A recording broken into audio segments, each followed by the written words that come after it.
سورہ کہف کا یہ لازوال قصہ جس میں ایمان اور مادیت کی کشمکش بیان کی گئی ہے،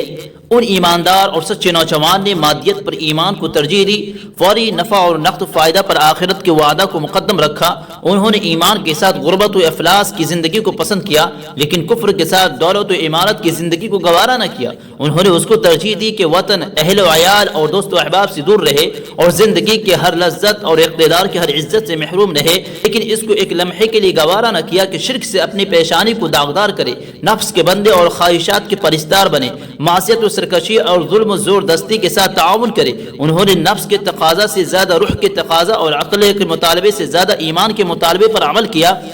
اور جسم و جان کے ساتھ اس میں مشغول ہو گئے، اور بعد میں یہ ثابت ہوا کہ وہی زیادہ اور دور اندیش، دقیق ارس اور حقیقت شناس تھے، اور یہ کہ انجام کار اہل تقوی کے ہاتھ میں ہے۔ انہوں نے اسباب سے خالق و اسباب کی طرف راہ فرار اختیار کی اور اس راہ کی ہر تکلیف پر اپنے آپ کو آمادہ کر لیا،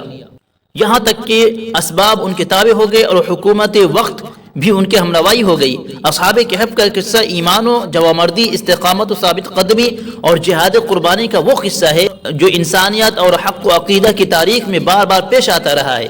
یہ اس بات کی دلیل ہے کہ اسباب ارادہ الہی کی تابع ہے اور وہ ایمان و عمل صالح کی توثیق و تصدیق کرتے ہیں۔ اس لیے مومن کا راستہ اور طریقہ صرف یہ ہے کہ وہ ایمان اور عمل صالح کے ذریعے اس ارادہ کو اپنی طرف متوجہ کرے اور اللہ تعالیٰ کی نصرت و تائید کا مستحق بنے۔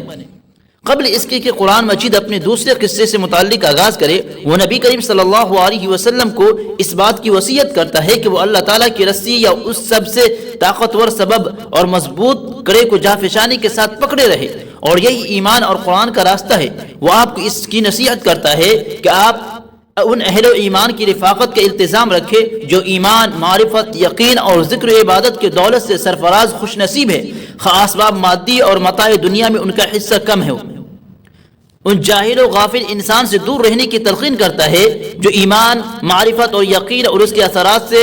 مثلا ذکر و دعا وغیرہ سے محروم ہے، اگرچہ اسباب و وسائل اور دنیا کی نعمتوں کی بہت بڑی مقدار اور ذخیرہ ان کے ہاتھ میں ہے۔ دراصل یہ وصیت عام ہے اور اس کا مخاطب قرآن مجید کے ہر پڑھنے والا اور ماننے والا ہے، بلکہ عام اہل ایمان اس کے سب سے زیادہ محتاج ہے، اور اس پر عمل پیرا ہونے کے سب سے پہلے ان کو ضرورت ہے۔ اللہ تبارک و تعالیٰ کا ارشاد ہے، وَاصْبِرْ نَفْسَكَ مَعَ الَّذِينَ يَدْعُونَ رَبَّهُم بِالْغَدَاةِ وَالْعَشِيِّ يُرِيدُونَ وَجْهَهُ وَلَا تَعْدُ عَيْنَاكَ عَنْهُمْ تُرِيدُ زِينَةَ الْحَيَاةِ الدُّنْيَا وَلَا تُطِعْ مَنْ أَغْفَلْنَا قَلْبَهُ عَنْ ذِكْرِنَا وَاتَّبَعَ هَوَاهُ وَكَانَ أَمْرُهُ فُرُطًا۔ اور جو لوگ صبح و شام اپنے پروردگار کو پکارتے رہتے ہیں اور اس کی محبت میں سرشار ہے، تو انہی کی صحبت پر اپنے جی کو قانع کر لو،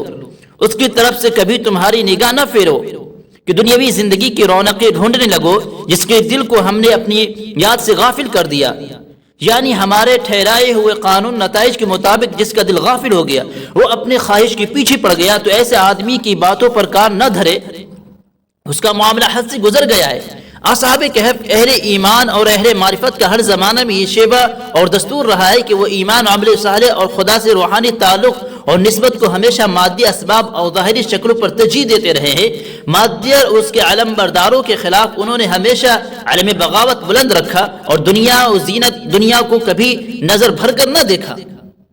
اور یہی سورہ کہف کا پیغام اور قرآن مجید کی دعوت ہے، وَلَا تَمُدَّنَّ عَيْنَيْكَ إِلَى مَا مَتَّعْنَا بِهِ أَزْوَاجًا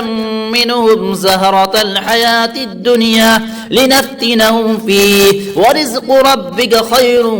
وَأَبْقَىٰ۔ اور یہ جو ہم نے مختلف قسم کے لوگوں کو دنیاوی زندگی آرائشی دے رکھی ہے اور ان سے وہ فائدہ اٹھا رہے ہیں، تو تیری نگاہ میں اس پر نہ جمے، یعنی یہ بات تیری نگاہ میں نہ جچے۔ یہ سب کچھ اس لیے ہے کہ ہم نے انہیں آزمائش میں ڈالا ہے، اور جو کچھ تیرے پروردگار کی بخشی ہوئی روزی ہے وہی تیرے لیے بہتر ہے اور باعتبار نتیجہ باقی رہنے والی ہے۔